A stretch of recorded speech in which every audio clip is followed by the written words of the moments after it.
नित्य वंदनीय पूज्य गुरुदेव श्री त्रिदंडी स्वामी जी महाराज के जुगल चरणों में कोटि नमन। भगवत भागवत आचार्य कैंकर्य पारायण महानुभाव, अभी बक्सर की पावन भूमि से चलकर आए हुए श्री त्रिदंडी देव समाधि स्थल मंदिर पीठाधीश्वर जगत गुरु रामानुजाचार्य स्वामी अयोध्यानाथ जी महाराज द्वारा कथा श्रवण कर रहे थे। आज केवल 5 मिनट में केवल परिचय के रूप में इंट्रोडक्शन के रूप में 5 मिनट कथा निवेदन करूंगा। कल से कथा 8 बजे सुबह से लेकर के और 10 बजे रात्रि तक चलेगी। जल यात्रा होती रहेगी, कथा भी अपने अनुसार चलती रहेगी, कोई काम बंद नहीं किया जाएगा। तो कल से 8 बजे सुबह से लेकर 10 बजे रात्रि तक प्रवचन कथा का कार्यक्रम होते रहेगा। 7 बजे से 8 बजे के बीच में सुबह में भगवान की आरती जो होती है, वो आरती भी आज से शुरू हो ही गई है। तो 7 बजे 6 बजे से 7 बजे तक भजन मंत्र इत्यादि जो गायन होता है जंत्रों द्वारा, तो 6 बजे से 7 बजे तक संस्कृत के मंत्र भजन गायन जंत्रों द्वारा होते रहेंगे। 7 बजे से 8 बजे के बीच में भगवान की आरती होगी। 8 बजे से 9 बजे तक योग शिविर का आयोजन किया गया है।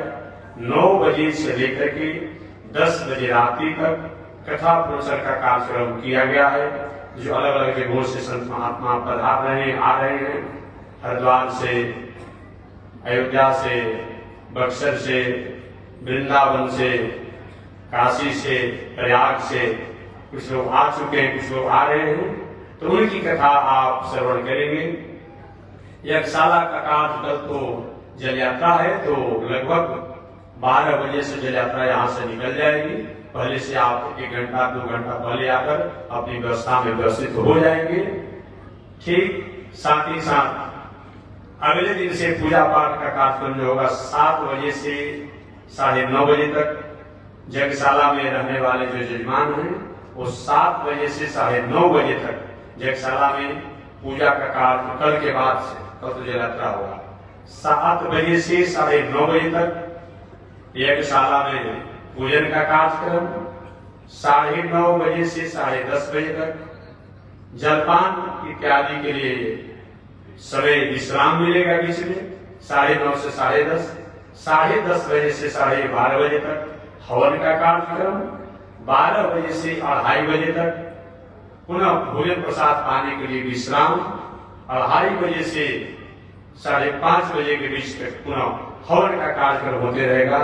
उसमें भी आप सभी लोग जो यजमान हैं और ब्राह्मण विद्वान हैं कि नियत समय से 5-10 मिनट पहले ही यज्ञशाला के प्रसिद्ध द्वार से आप प्रवेश कर अपने दिनचर्या में लगे रहेंगे। तो आज केवल मैं 2 शब्दों के निवेदन करूंगा, मानव जीवन और कथा। क्या हो सकता है? कथा क्यों सुननी चाहिए? कथा से होता क्या है? मानव जीवन से कथा को अलग कर दिया जाए तो मनुष्य की कोई पहचान बचती ही नहीं है। अगर मनुष्य की पहचान कही है, कथा के कारण ही है, कथा के द्वारा ही है। कथा केवल भागवत रामायण इत्यादि कथा को सुन लेना ही कथा नहीं है।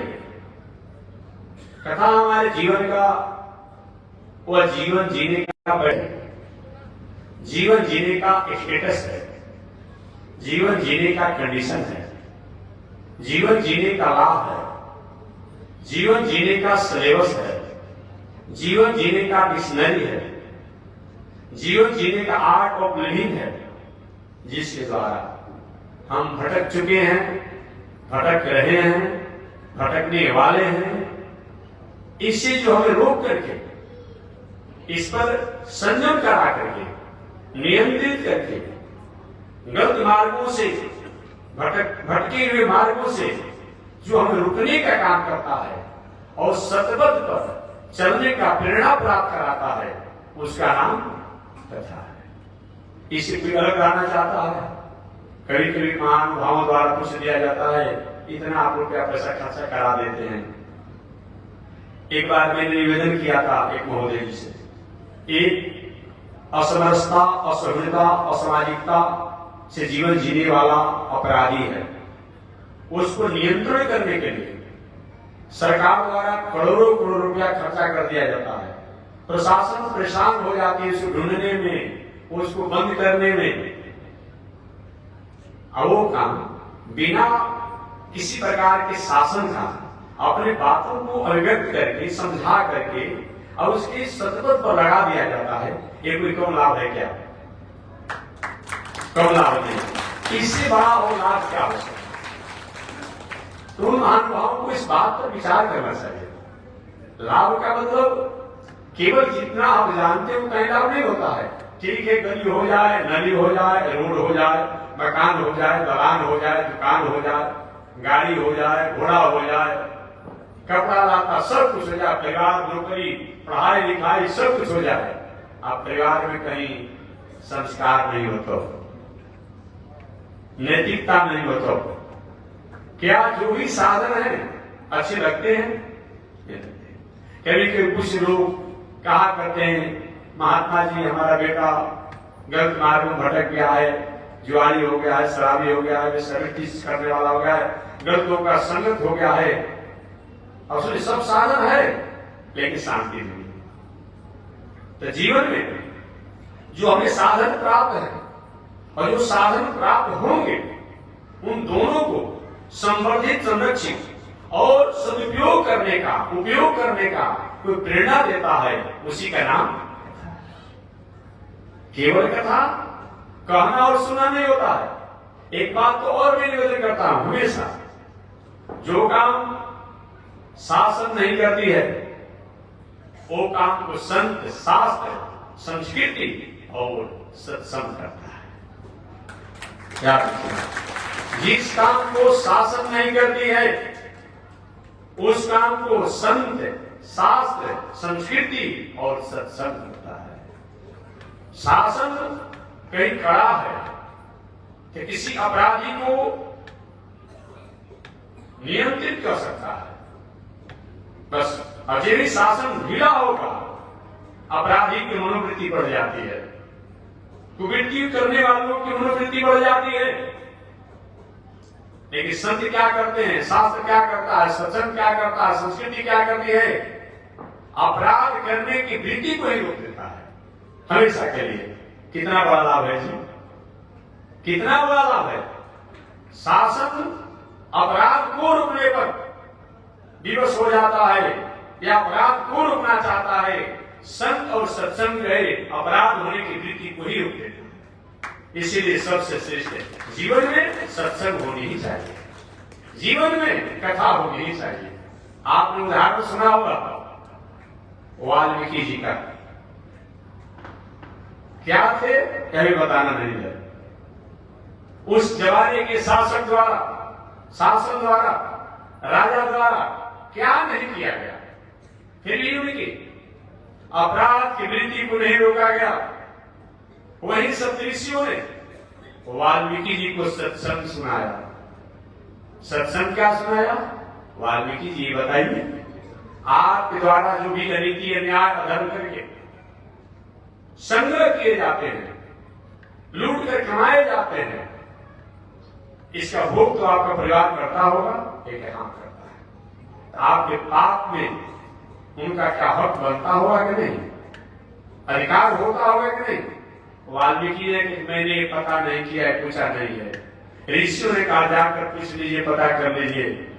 थोड़े से नाराज हुए वाल्मीकि जी, हम पूछने जाएंगे तुम भाग जाओगे तो हम क्या करेंगे? क्योंकि नहीं, हम संत हैं, वाणी यकीन के हम बड़े पक्के होते हैं, नहीं विश्वास हो तो हमको वृक्षों में बांध दीजिए। कभी कभी संत महात्मा अपने जीवन में, भाई सब बैठाओ ना, माता जी क्या कर रहे तुम लोग, क्या मतलब होता है? कोई बात कर लीजिए, पहले दिन शुरू कर दिया आप लोगों ने, ले गाइड वहां से रिकॉर्ड से लेकर बताने के लिए उसमें तो नहीं सुनता कराते हैं आपको एक होना चाहिए तो व्यवस्था मत कीजिए भाई। तो मैं निवेदन करना चाह रहा था, वाल्मीकि जी ने कहा कि तुम भाग जाओगे, नहीं हम संत हैं, वाणी पर विश्वास करो, और नहीं विश्वास है मुझे वृक्ष बना दो। कभी कभी संत ईश्वर अपने अपमान और कष्ट सह करके भी समाज का राष्ट्र का उपकार करते हैं। सप्तऋषियों ने वाल्मीकि द्वारा बांध दिए गए वृक्षों में गए वाल्मीकि जी अपने परिवार के लोगों से पूछे, पत्नी से, भाई से, माता पिता से, पुत्र से, मेरे द्वारा जो अपराध करके धन का संग्रह किया जाता है उसमें आपका क्या भागी होगा। सब लोगों ने अंगूठा दिखा दिया, ऐसा नहीं चलेगा। माता ने कहा मैंने तुमको जन्म दिया है, पिता ने कहा मैंने तुमको भरण पोषण किया है, पति ने कहा तुमने हमारा हाथ पकड़ विवाह किया है, बेटा ने कहा आपने जन्म दिया है, भाई ने कहा मैं आपका भाई हूं, मैं आपका वस्तु तो ले रहा हूं लेकिन मैं पाप में भागीदारी नहीं बनूंगा। वाल्मीकि जी समझ गए दुनिया स्वार्थी है। समाधान अपने भीतर होता है। जब भी किसी को समाधान हुआ है अपने द्वारा हुआ है, अपने से हुआ है, अपने में हुआ है, अपने द्वारा हुआ है, अपने से हुआ है, अपने में हुआ है। समाधान की प्रक्रिया जो है वो शास्त्र, संत और ईश्वर हो सकते हैं, लेकिन प्रक्रिया हो सकते हैं। आने जाने के लिए रास्ता बना हुआ है, चलना तो आपको पड़ेगा। प्रकाश है, प्रकाश है, एक दिन आप बंद कर लेंगे, प्रकाश कोई कामयाब होगा। समाधान की प्रक्रिया ऐसे होते हैं, पूजा पाठ, यज्ञ, दान, तीर्थ, व्रत, दान, कुंभ, लेकिन करना तो अपने पड़ता है जब तक। इसलिए समाधान भी होना चाहिए और समाधान की प्रक्रिया भी होनी चाहिए। कुछ लोग प्रक्रिया को मानते हैं, समाधान को नहीं मानते, और कुछ समाधान को मानते हैं, प्रक्रिया को नहीं मानते। डॉक्टर अच्छे हो, अब उपकरण का जो उनके पास औजार होना चाहिए, तकनीक होना चाहिए, वो नहीं होगा तो क्या डॉक्टर सब काम कर पाएंगे, अच्छा उपचार कर पाएंगे? अच्छे अनुभवी डॉक्टर भी होना और साथ ही साथ उनके पास उपचार के साधन भी होना चाहिए। इसलिए यज्ञ, दान, तीर्थ, व्रत, पूजा पाठ, गंगा स्नान, ये जो कुछ भी है ये समाधान की प्रक्रिया है। इनके द्वारा ही समाधान होता है। जब किसी को हुआ है, होगा, ये इसी के द्वारा होगा, इसको त्यागा नहीं जा सकता है।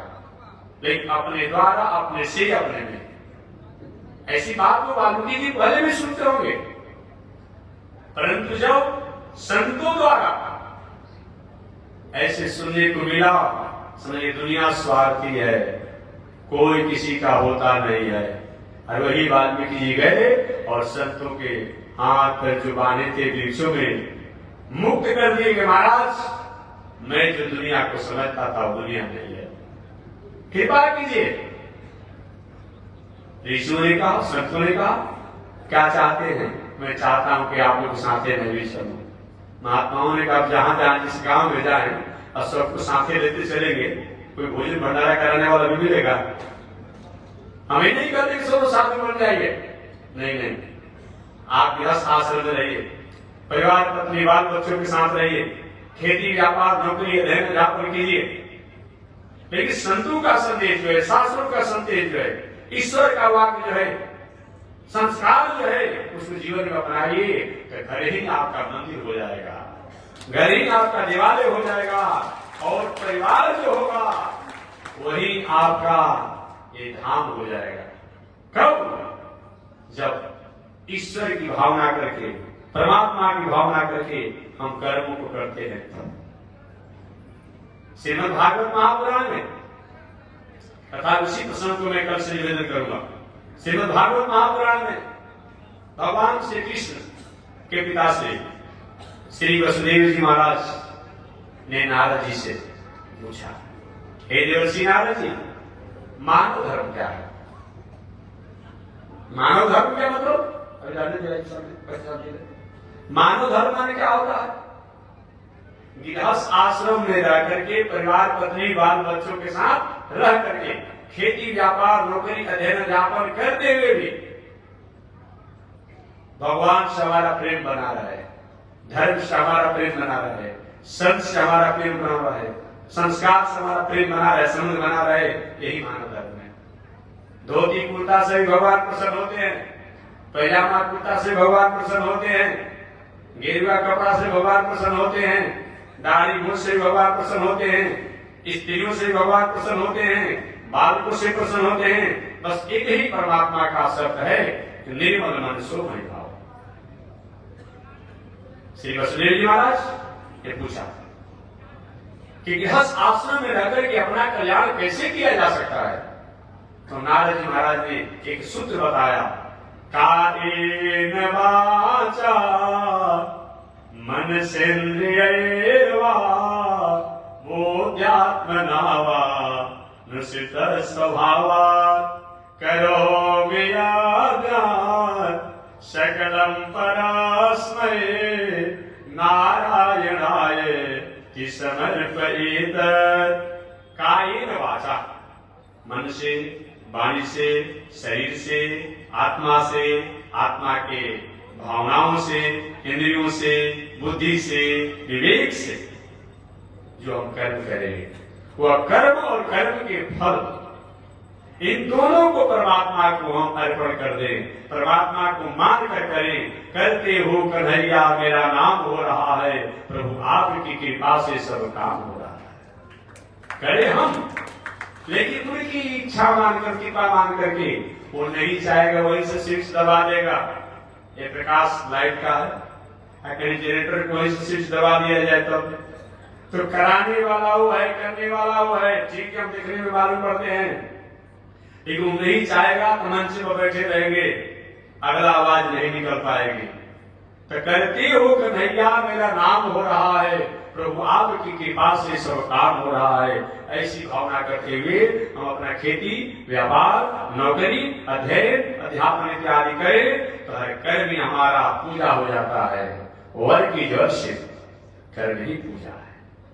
कर्म ही पूजा का मतलब जिस कर्म में परमात्मा की आज्ञा और परमात्मा की भावना मान करके अगर हम कर्म करते हैं, चाहे खेती हो, व्यापार हो, नौकरी हो, अध्ययन अध्यापन हो, परिवार, पत्नी, बाल बच्चों के साथ रहते हो, घर बना रहे हो, दलान बना रहे हो, मकान बना रहे हो, तो सब कर्म जो है पूजा हो जाता है। वर की जड़ से परमात्मा की भावना करके। यही है उन ऋषियों ने वाल्मीकि जी से कहा कि आप हम लोग द्वारा बताए गए मंत्रों को स्वीकार करें। वही संतों ने राम मंत्र का उपदेश दिया, कहा कि इसको आप जपते रहिए। वाल्मीकि जी वही राम मंत्र को जपते रहे और आज वाल्मीकि जी हो गए। तुलसीदास के साथ वही हुआ। समाधान पहले वो जानते थे, लेकिन पत्नी द्वारा समाधान की प्रक्रिया जाना गया। आपने कथा जाना होगा, उनकी पत्नी ने कहा, महाराज आप हमारे प्रति स्नेह में हैं, ऐसा स्नेह जो हमारे आपके शरीर को बनाने वाला है उसके प्रति हो जाता तो हमारा भी उद्धार हो जाता, आपका भी कल्याण हो जाता। वही बस तुलसीदास जी के लिए हो गया। अम्लिमाना को बहुत बड़ा अपराधी था, गौतम बुद्ध ने उपदेश दिया और गौतम बुद्ध के उपदेश को प्राप्त करके वो अहिंसा व्रत का पुजारी बन गया। तो मैं निवेदन करना चाह रहा था कि जब भी किसी को समाधान हुआ है, अपने में, अपने से, अपने भीतर हुआ है। समाधान की प्रक्रियाएं संत, महात्मा, शास्त्र, धर्म, कर्म, पूजा पाठ हो सकता है, एक अपने द्वारा ही होता है। इसलिए मानव जीवन में कथा होनी चाहिए। कथा के द्वारा ही हम समाधान की प्रक्रियाओं को जानते हैं। तो जो काम को शासन नहीं करता है उस काम को संत और सत्संग करता है। अतः जीवन में शास्त्र और सत्संग और सत्य होना चाहिए। अन्यथा संत न हो, सत्संग न हो तो हमारे जीवन का साधन जो है वो अधूरा हो जाता है, हमारे लिए भार बन जाता है, बोझ बन जाता है। जीवन में अगर सत्संग होता है तो साधन जो है हमारे लिए उपहार बन जाता है। ऐसा विचार कर मानव जीवन में कथा होनी चाहिए। इसी प्रसंगों के एक समय लगभग आज से 6000 वर्ष पहले भगवान श्री कृष्ण इस धराधाम पर आए। महर्षि वेदव्यास महाराज को भी आए, लगभग 6000 वर्ष हो रहा। पांडव लोग को भी इस संसार में आए, लगभग 6000 वर्ष रहा। तो आज से लगभग 6000 वर्ष पहले भगवान श्री कृष्ण जिस धराधाम पर आकर के 125 वर्ष की आयु को व्यतीत करके और द्वारिकापुरी से अपने नित्य धाम गोलोक धाम जाने की तैयारी में थे। भगवान का निज धाम कौन है? उनका निज धाम कौन है? दिवीव चक्षुरातम तद्विप्रासो विपन्मयो जागिवांस सनिंधते विष्णोर यत् परमं पदम।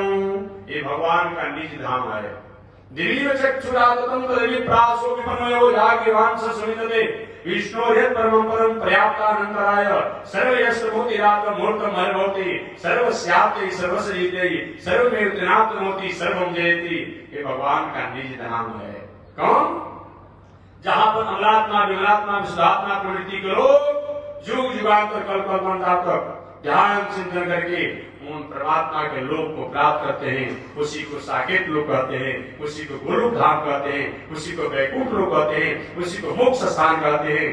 अलग अलग नाम होता है, वो भगवान का नाम है। आपके मन में यह उत्कंठा होगी, प्रश्न होगा कि क्या आप अपने द्वारा कह रहे हैं कि भगवान का धाम निज है कि कोई प्रमाण आपके पास है? मैं अपनी बात नहीं कर रहा हूं। मैं सब मौलिक नहीं तो मैं अपनी मौलिक बात कैसे कर सकता हूं? मौलिक बात करने का मेरा अधिकार नहीं बनता है। परमात्मा ने सब हमें वाणी दिया है, शरीर दिया है, शास्त्र दिया है। जब वाणी बोलने की शैली परमात्मा द्वारा हुआ है, शास्त्र द्वारा है, तो हमारा मौलिक विचार कहां हो सकता है? जो पहले का जो है उसी बात को मैं मिलकर याद दिला रहा हूं। भगवान श्री राम लंकापुरी से लौट करके अयोध्या में आकाश मार्गों में उनका विमान घूम रहा था। बांदर भालू,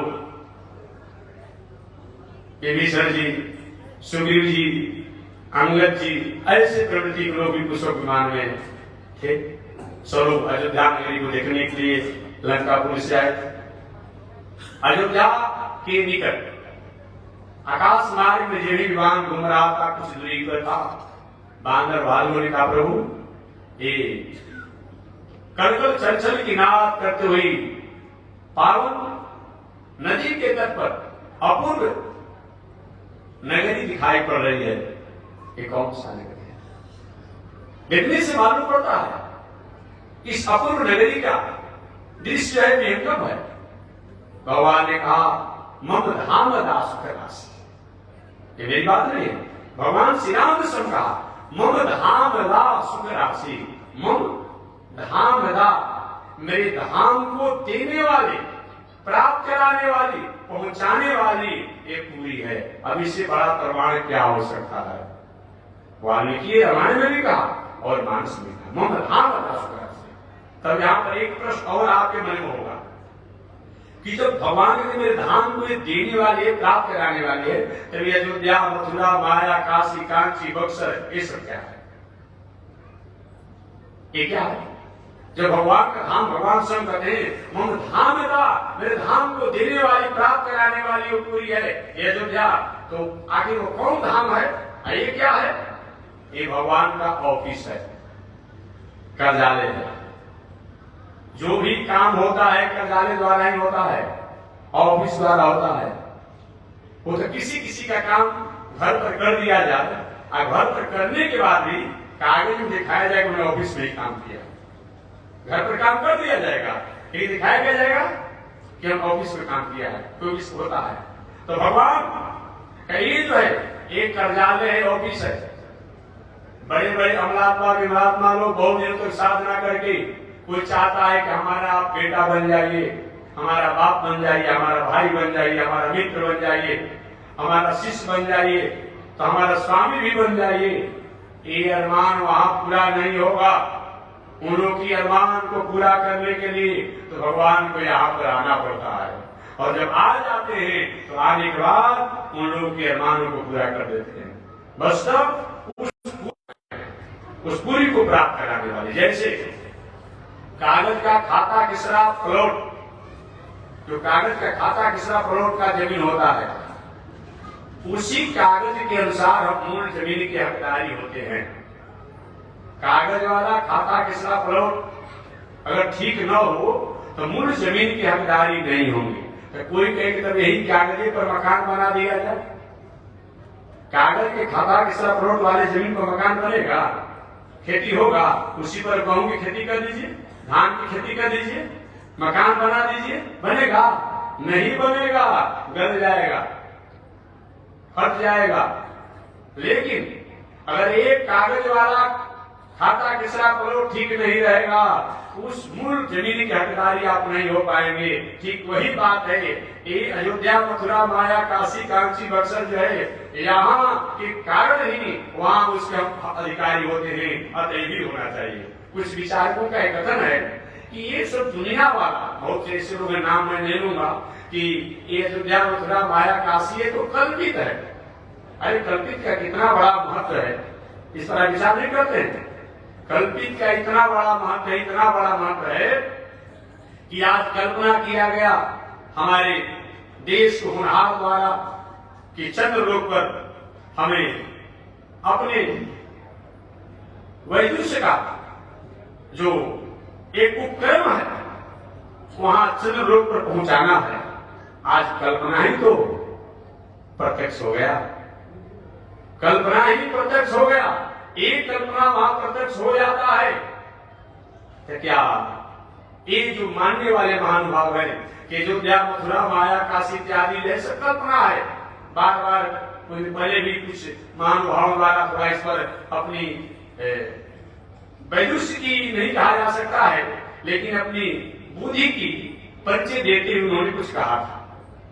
नहीं नहीं, कल्पना का बहुत बड़ा महत्व होता है, बहुत बड़ा महत्व होता है। और मैं निवेदन करना चाहूंगा, अगर एक कल्पना केवल आप मान लें कि अयोध्या से संबंधित जो कुछ भी चीज होगा वो सबको आप निकाल देंगे, सबसे निकाल देंगे। एक अगर कहीं गंगा जी को किसी पवित्र नदियों को नहीं मानने का मतलब बहुत कुछ को आप निकाल देंगे।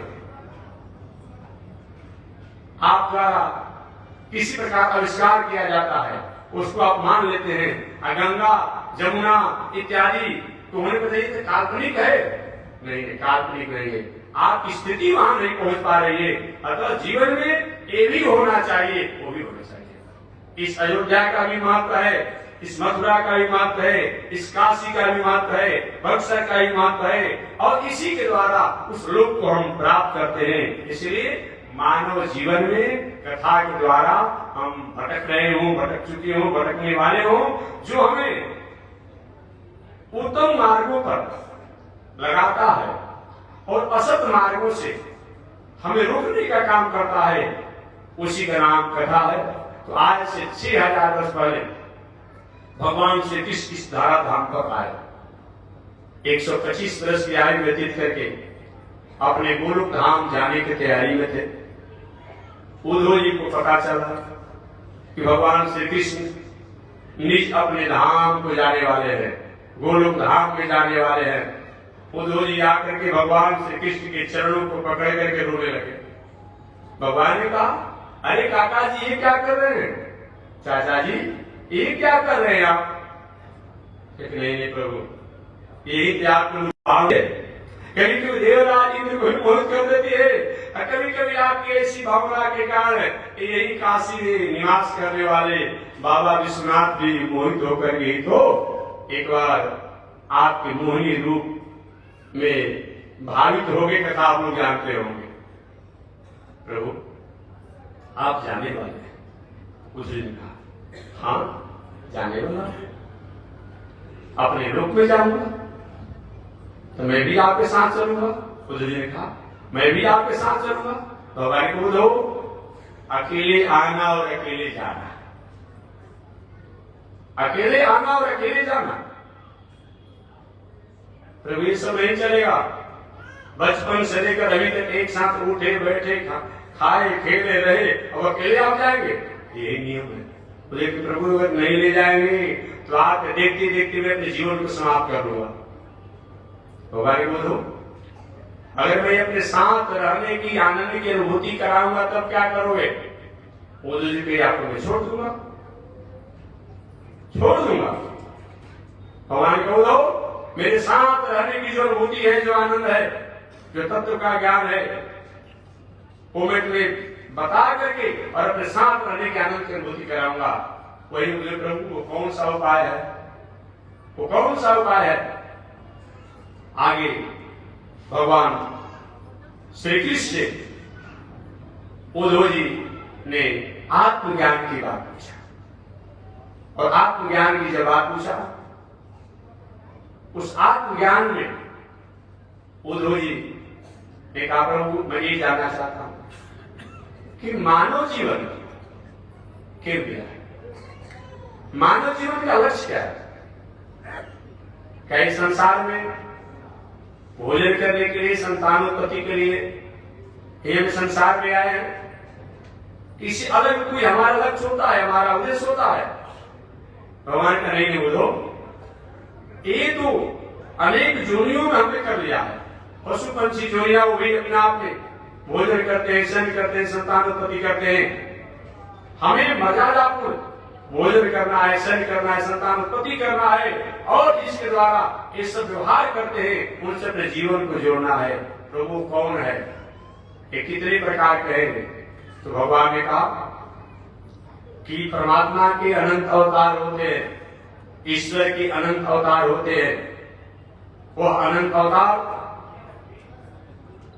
को बोलो जैसे तुमने पूछा है, इसी प्रसंग को एक समय जदू जी महाराज ने दत्तात्रेय जी से पूछा था। उद्धव जी ने कहा प्रभु दत्तात्रेय ये तो उच्च कोटि के संत, जदू जी सदगृहस्थ, इन दोनों का मिलन कैसे हुआ? एक ऐसे उच्च कोटि के संत हैं, उनको समान लोगों से, संसारी लोगों से कोई मतलब नहीं है। ऐसे उच्च कोटि की सदगृहस्थ हैं कि गृह कार्य से उनके पास समय नहीं है। ये दोनों का मिलन कैसे हुआ? भगवान ने कहो कभी कभी ऐसी परिस्थितियां आ जाती है कि नहीं चाह करके भी मिलन हो जाता है। महाराज ये कैसे हुआ बताइए? भगवान श्री कृष्ण का बोलो एक समय जदू जी महाराज राजकाज की व्यवस्था को करते हुए मन में इच्छा हुआ कि संतों का दर्शन हो, सत्संग हो और यात्रा। लेकिन समय निकाल करके अपने जीवन में कभी कभी तीर्थ यात्रा भी होनी चाहिए। तीर्थ यात्रा होने से अनुभव होता है, हम कौन हैं, कितने में हैं, क्या हैं, ये पता चलता है। तीर्थ यात्रा होनी चाहिए। जदू जी महाराज यात्रा में निकले थे, घूमते घूमते घनघोर जंगल में गए।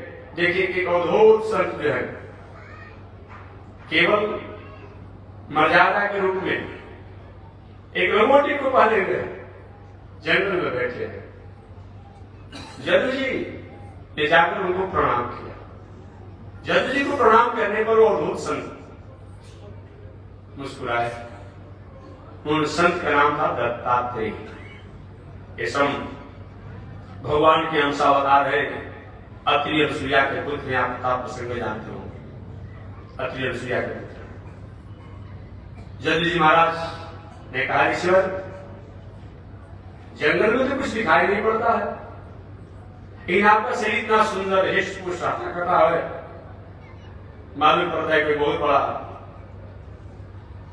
भोगी आदमी का शरीर है। आपका ऐसा शरीर, मुस्कुरा दिए।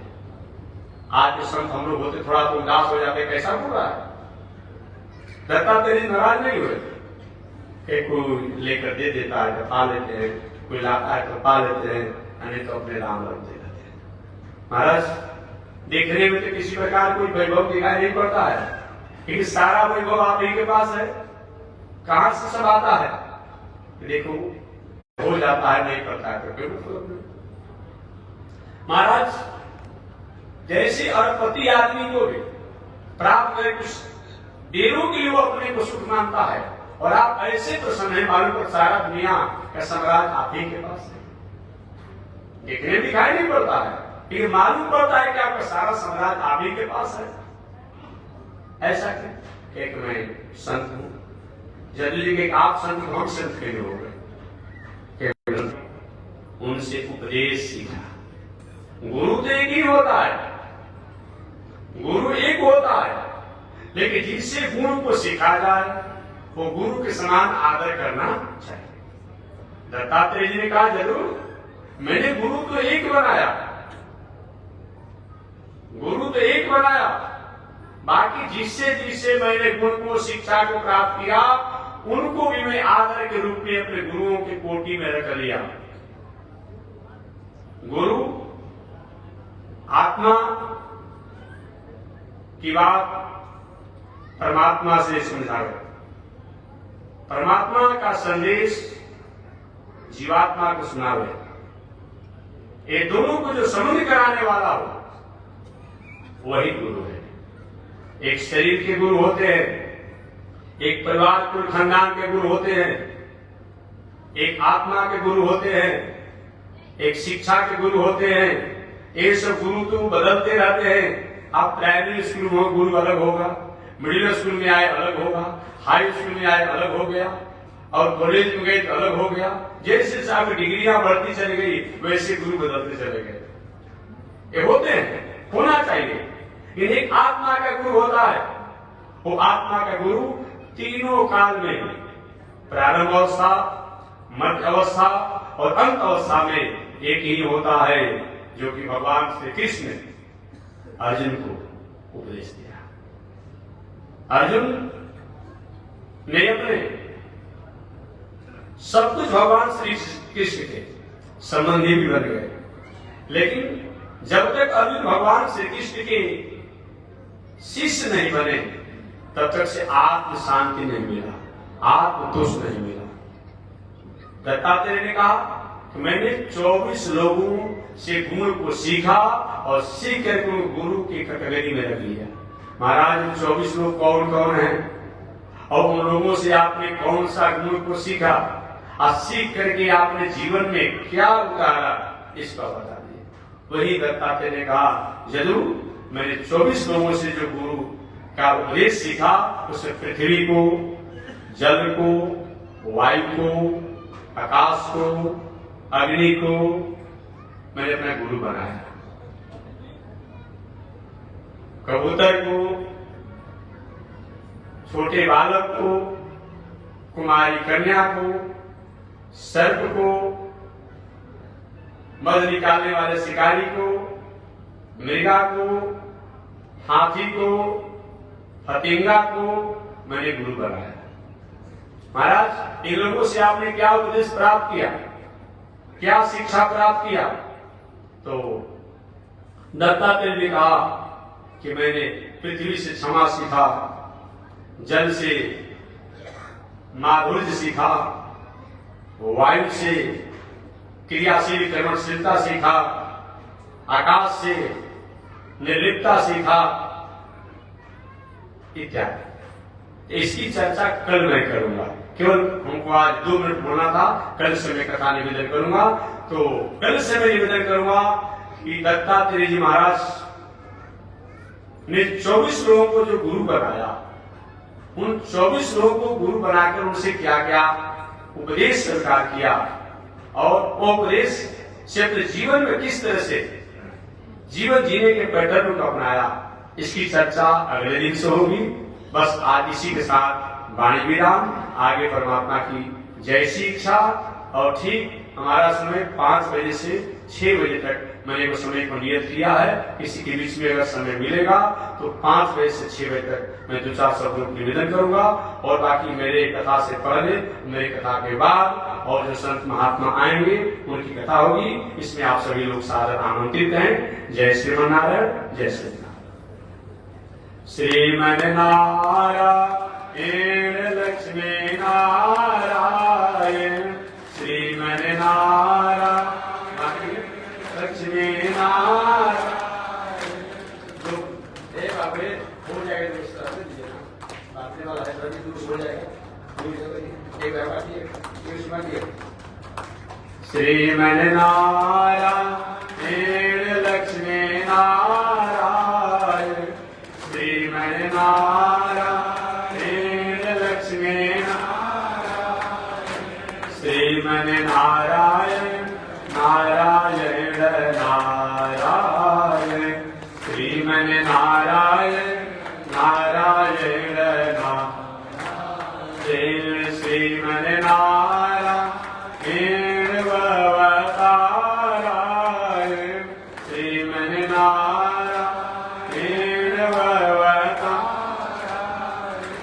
लक्ष्मी नारायण नारायण नारायण, लक्ष्मी नारायण नारायण। बोलिए श्री लक्ष्मी नारायण भगवान की, भाष्यकार भगवान ब्रह्मण्याचार्य स्वामी महाराज की, विश्ववन जगदाचार्य श्री जिनंदी स्वामी महाराज की। हरि ओम। शांति शांति शांति। ओम चंद्रमा मनसो जात चक्षो सूर्यो जायत, श्रोत्रात् वायुष प्राण समुखात् निरजायत, श्रीस्ते लक्ष्मी शोधन्या बहुरात्रे पार्श्वे नक्षत्राणि रूपमस्मिनो व्यातम्, ईश्वरनिकाला मयि काल सर्वलोकं मयि काल। लक्ष्मी नारायण भगवान की। हरि ओम। शांति शांति शांति।